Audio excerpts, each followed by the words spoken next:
Hey everybody out there in YouTube land. Alright, so today what we're going to do is we're going to cover how to set your dies up. This is something that can be complicated, but a lot of people make it worse than what it really is. Just pay attention and we'll get through this. I am going to show you on both a progressive as well as a single stage press how to set your dies up properly. If you follow these steps, if worst comes to worst, follow the directions inside of the dies. Every set of dies has got a set of directions inside of the case. If you bought them at a gun show, for instance, and you don't have the directions, go online, get the directions. They're fairly common. Every one of these dies sets up almost identically. We'll go through all the basics of this and get you into setting up your dies. Alright. We're going to be starting with the RCBS 223 and 556x45 die set. That one there is for the AR specifically. I also use the factory die crimp from Lee for the 223s. I don't want to lose any heads in my magazines, so we're going to use those. Some people don't. I prefer to use them. Now, one thing I do want to mention, as some of you that are new will figure out, some of the old guys, they already know it. Now, your decapper, no matter what you do, you always want to have an extra, if I can pick it up, you always want to have an extra bag of decapping pins laying around. You're going to bend those without a doubt, and as soon as you bend it, you will not be able to straighten it out. You will break it. So do yourself a favor, buy an extra bag, set them there in your toolkit someplace, and you will have a much better day, because it's only going to break when you're in a push to get some rounds loaded up. Okay, with Hornady, we have the Easy Lock cams. These cams basically just drop right into the top. And there you have it, just that simple. Now, take your depriming resizing die, pull the capping pin out, take just the die itself, set it up, slide that thing in there till you get it threaded, slide your plate halfway in between sessions, run that all the way up to the top. Continue running your die all the way down until you touch the top of that plate. As soon as you hit the top of that plate, we pull the handle back, take your die, move it down an 1/8 to 1/4 turn, and reseat your locking ring. Come back up, double check, reset your plate at a 1/2 turn, and you should cam over. Just that simple. Now that that's ready to go, go ahead and set your lock in place.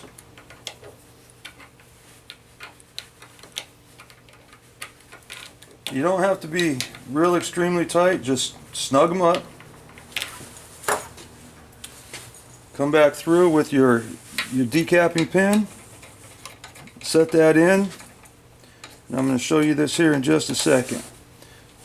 Now, you always want to have yourself a set of wrenches that fit all of your stuff and a screwdriver on your workbench, so you can adjust everything until you finally get everything just right, and then set them aside. You'll know where they're at.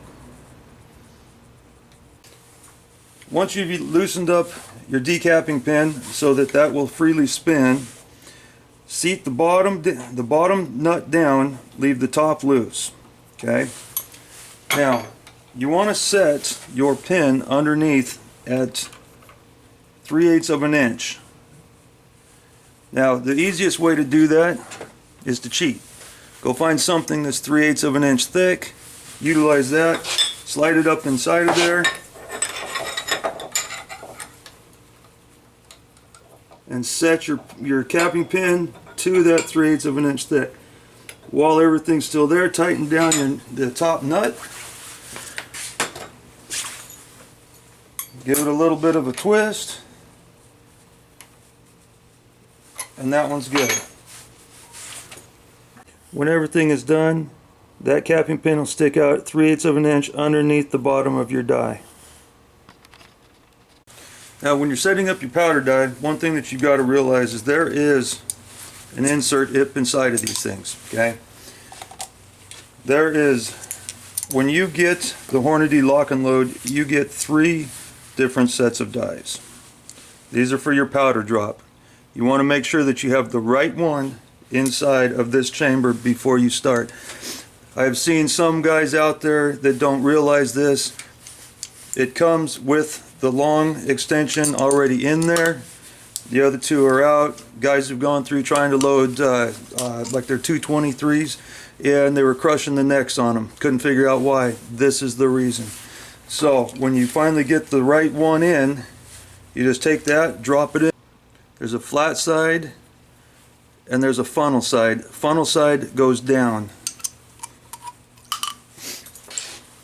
Not there, you just put that one back into its place. Make sure it's tight.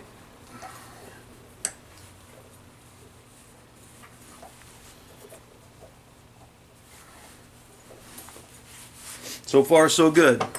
Now take your powder dye, your powder drop, slide that right in. Take your powder drop, slide that in place, goes right into the top. This bar here, that's your actuator bar, goes right in there. Start screwing that in, and there's a thick edge on this knurled screw. Make sure that that bar slides over the thick edge. Now you're good to go on that. Everything is operational as far as this goes. We do need to install the lever, the linkage that keeps everything here together with your little screw spring. Now that that's in place, as that goes up, everything works. We'll put a let's drop a casing in here. Now as that goes up, you'll see the cam actuates. We have to do a little bit of adjusting here. That's pretty good the way it is. It actuates all the way to the top. It hits the top and cams over. Okay, that's how you know when you have it set up right. Set it up with a casing that's already trimmed to the length that you're going to use. As long as you do that, you won't have any problems up top. Now, in the event that your powder drop is not adjusted properly, there's 2 screws here. Loosen that up so that the top will run free, and then take and spin. You want to loosen up your locking ring that is here on your powder drop. Loosen that up and then spin that armature down into the actual press itself. Screw everything back tight and you're good. If there isn't enough adjustment here, you can come up to these 2 screws that are on the threaded attachment for the top. Then you just adjust that according till you get everything working in its proper fashion. Anytime that you run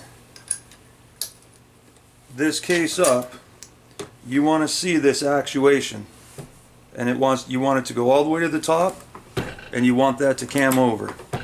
That's everything is adjusted properly the way it should be on that point. Now, with these progressive loaders, I do highly recommend you add 1 additional dye to your setup, and that is the powder cop. With the powder cop, it will show you whether you have powder, whether you don't have powder, whether you have too much or not enough. When you get this adjusted with the right amount of powder, you set that white ring where it needs to go, and every time you pull that lever, this white ring comes up. If you don't see it, you don't have any powder. If you see too much, you've got way too much powder. Okay, like all of the rest of the dyes, this one here and the next one are both going to have to wait until after we have the powder in and we're setting up around so that we can actually adjust these dyes properly.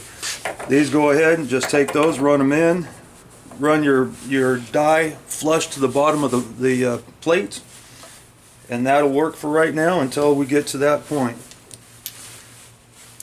Now we'll drop in 1 more lock and load bushing and go to the next dye.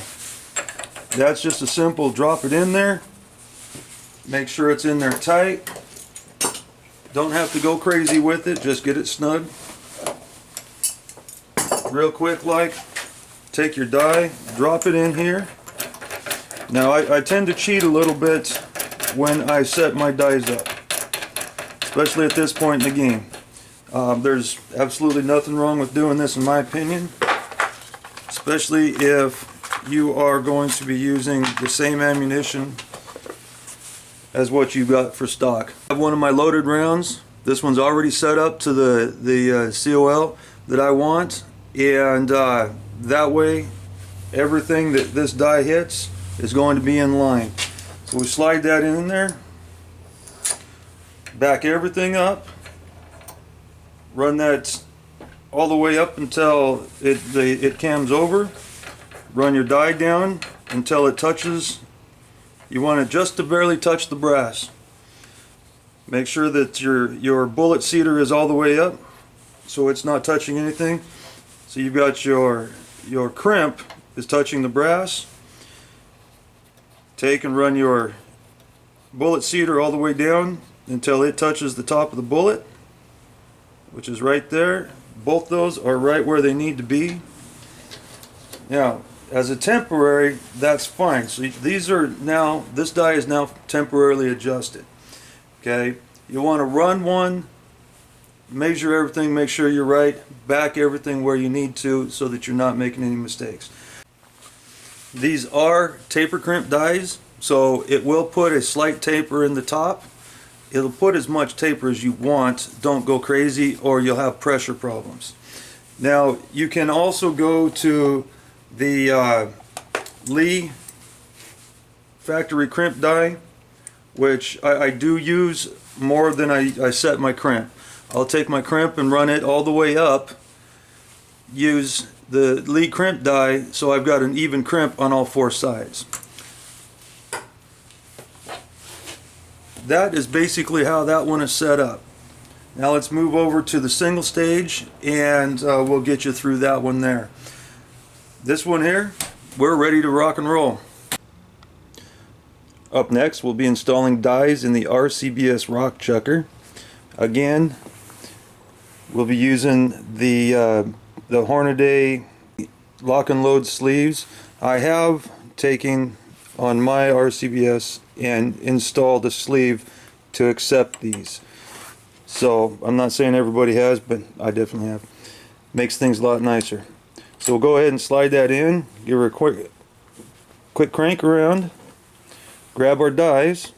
Of course, this is the decapper resizer.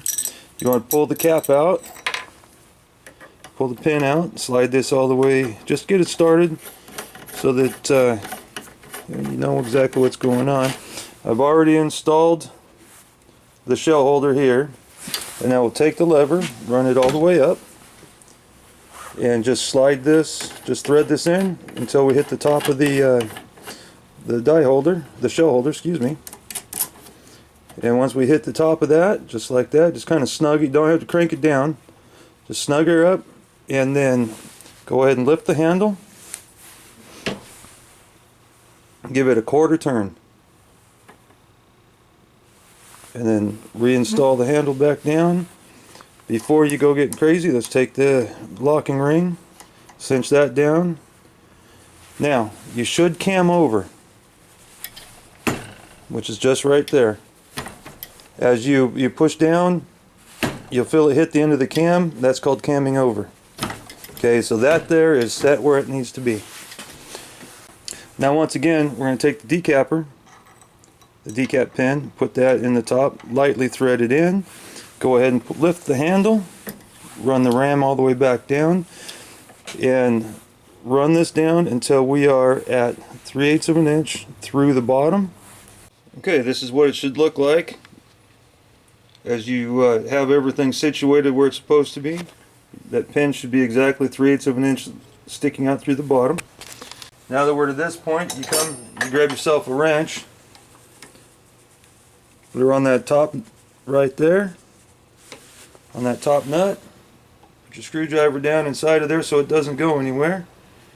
Give her a nice little 1/8 of a turn, Just cinch it up. Don't have to crank it down and He-Man it. So now that is exactly where that needs to be. And now we're going to move on to, now we're going to install our seat and die. Go ahead and run your locking nut all the way up to the top, so you've got all your room that you're going to need. We're going to install it into the Hornady lock and load sleeve, and we'll be right back with you. Now once again, just as before, with your crimp and your seating die, basically what you want to do is take a case, we'll loosen everything up, set it in there nice and tight. Now that you have your seater die threaded into your Hornady lock and load sleeve, take a stock round. This is just your average everyday stock round, buy it across the shelf, slide it in, run that up inside, take your die and slide that all the way down until you have contact. Okay, when you have contact, just go ahead and slide your lock ring down, and then take your seater and run that all the way down until that has contact. Make sure everything is up where it's supposed to be. You have contact there. Go ahead and set that one. Now what you have is you have got a seater die that is set up to the same height as what a stock round is. Now what you are going to want to do, since you're reloading, you're obviously wanting to have the best ammunition possible. Now that you've used a stock round, your gauge is actually set up to the stock height. Play with your bullet depth to see which round is actually going to work better for your rifle. Start building cases to your rifle. Start building those rounds to your rifle. You'll get better accuracy out of those. Other than that, that's pretty much it as far as your die adjustments and setup goes. One thing I will say is when you do have your locking rings down, don't forget to go ahead and set those up. Tighten those rings down there a little bit. You don't have to crank them down. You don't want to mar the threads. Just cinch it down just enough to keep it from going anywhere. And then that one is down and it's ready to go. Now one thing I did forget to mention is there is inside of every one of these dies, there's a little hole right in the side of these. Okay, that hole is a vent hole. This is your resized decap die. There's a vent hole in every one of these. Take a needle, a bobby pin, something, poke through that before you go ahead and set up your dies. If that has got any kind of filler, threading, anything that's inside of that hole, you will lock up your dies tight and you will have a hard time getting them back out. So now we've gone through how to set your dies up on a progressive. We've gone through how to set your dies up on a single stage. Follow those examples on how to set up your dies, and you should be really close. One thing to always remember is this is not an exact science. It's more of a witch's brew kind of deal. You're definitely going to want to play with it a little bit, see what's best for you. Don't just take what I say to heart. Even in the instruction manuals, it will tell you to adjust accordingly. If your cases are not all perfect, exactly cut the same, then you are going to have problems. Some cases will have crimps, some will not. Some will seat, some will not. So, go through, double check, and always be safe. Don't smoke when you're over here reloading. Keep a good, clean workstation. Follow good safety and good housekeeping practices. These are the kind of things that we're going to keep people safe. Double check your loads. Make sure you're not sticking too much powder in there. I don't want to see anybody get hurt out there. Yeah, and of course, first and foremost, just have fun. Everything that we're doing is just for fun. It's to make us better at what we do. Other than that, this is Raven. I'm out. If you like our channel, like it, subscribe to it by all means. We've got many more videos coming up. Pass us around, share us, get us out there. We've got a lot of stuff coming up. Now that the weather's starting to break, it's finally 33 degrees in my shop, so we can get out here and do a little bit of work. So definitely like us, share us. We want to get out there. We want to show people what we can do. send me comments. If you've got any comments, you want to see something done, send them to me down below. Go ahead, I answer all my comments. If you want to see something, hey, let's see what we can do. All right, y'all have fun. Be safe.